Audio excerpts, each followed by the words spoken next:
Olá, professor e professora, estamos aqui na quarta obra para o concurso do Estado de São Paulo, hein? Peter Burke, A Escrita da História, Novas Perspectivas. Então vamos lá, vamos fazer o resumo desta obra. O texto aborda a discussão sobre a escrita da história e a relação entre a narrativa e estrutura na historiografia. A ideia central é que a história ela pode ser escrita de diferentes formas e, ao longo do tempo, houve debates sobre a importância de narrar os acontecimentos versus analisar estruturas sociais. No início, alguns críticos do iluminismo, como Voltaire e John Miller, eles questionaram a ideia de que a história ela deveria ser apenas uma narrativa de eventos. Mais tarde, a chamada Escola dos Annales, na França, e outros historiadores como Lewis Nehmer e Tourney, na Grã-Bretanha, eles defenderam que análise das estruturas em detrimento da narrativa de acontecimentos. A discussão se aprofunda na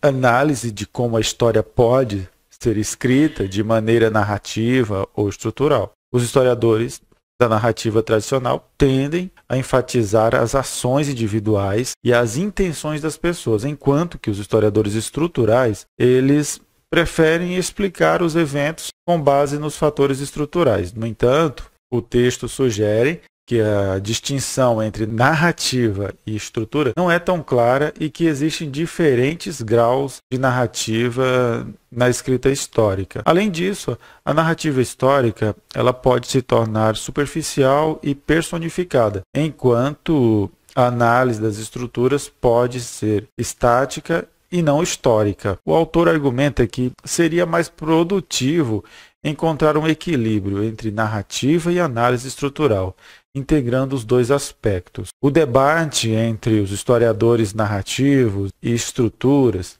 é considerado como tendo ido longe demais, e o autor propõe uma busca nuances e complexidades do passado. Em última análise, a história pode ser escrita de diversas maneiras, e a relação entre narrativa e estrutura pode ser mais flexível e interdependente do que uma dicotomia rígida, sugere Peter Burke. A narrativa tradicional costumava ser linear e cronológica, apresentando eventos de forma sequencial e com um único ponto de vista.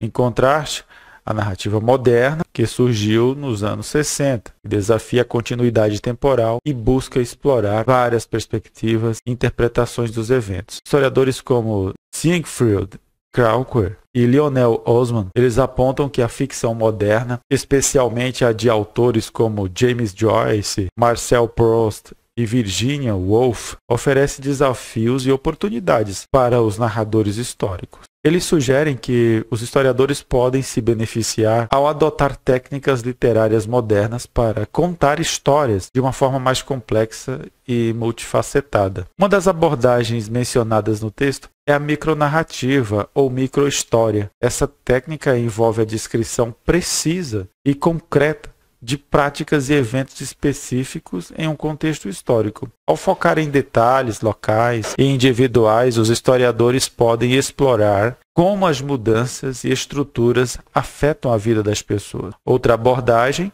é a história de frente para trás, onde o relato histórico começa pelo presente e retrocede no tempo. Isso pode ajudar a destacar a influência do passado na construção das estruturas sociais e como essas estruturas moldam eventos ao longo do tempo. Também é mencionada a importância de utilizar múltiplos pontos de vista na narrativa histórica. Ao apresentar diferentes perspectivas sobre os acontecimentos, os historiadores eles podem proporcionar uma visão mais completa e equilibrada dos eventos. O texto também menciona o trabalho do antropólogo Marshall Sahlins, que argumenta que os acontecimentos históricos são moldados pelas estruturas culturais. Mas, ao mesmo tempo, os acontecimentos podem reconfigurar e alterar essas estruturas. Em resumo, o texto defende a necessidade de os historiadores adotarem novas formas de narrativas que possibilitem uma compreensão mais profunda e rica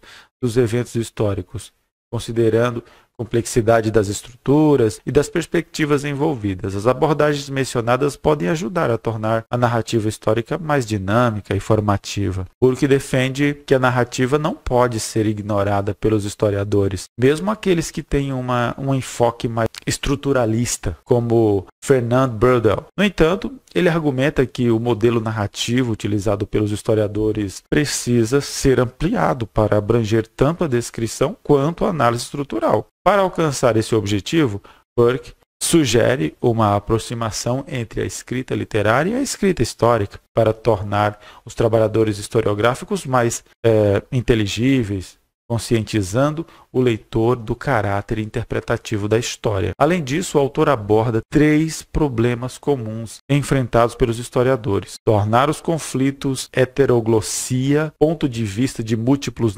narradores, e conscientizar o leitor de que historiadores não escrevem exatamente o que aconteceu no passado. Usando uma narrativa mais literária, elaborar uma descrição densa, aqui ele colocou entre aspas, que abrange acontecimentos e a estrutura. Burke sugere que os historiadores precisam desenvolver suas próprias técnicas ficcionais para suas obras factuais, como a micronarrativa. A nova história ela é vista como uma reação libertadora contra o paradigma historiográfico tradicional, e o texto destaca 6 pontos de contrastes entre velha e nova história. A nova história enfatiza uma história total, abrangendo todas as atividades humanas, enquanto a história tradicional era frequentemente limitada à história política. A nova história analisa aspectos estruturais dos fatos, ao contrário da história tradicional, que se concentra em grandes narrativas